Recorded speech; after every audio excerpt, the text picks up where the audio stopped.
ঘুষকরা পুরো উৎসব শুরু হয়েছে বৃহস্পতিবার থেকে। উৎসবের প্রথম দিনের অনুষ্ঠানে গান গাইলেন যুব তৃণমূলের অন্যতম নেত্রী তথা বাংলার সিনেমা জগতের অভিনেত্রী সায়ন্তিকা বন্দ্যোপাধ্যায়। অনুষ্ঠানে এলাকা জুড়ে বাজল তারস্বরে মাইক। মাধ্যমিক পরীক্ষা চলাকালীন শব্দবিধি ভেঙে এভাবে মাইক বাজানোয় বিতর্ক তৈরি হয়েছে এলাকায়।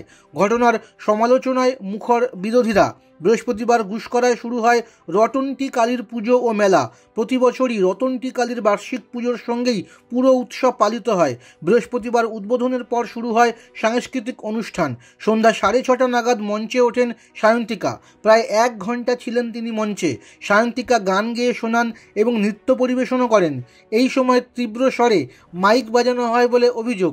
মাধ্যমিক পরীক্ষা চলাকালীন শব্দবিধি না মেনেই পুরসভা তরফ থেকে এভাবে অনুষ্ঠান কেন আয়োজন করা হলো তা নিয়ে প্রশ্ন তুলছেন বিরোধীরা।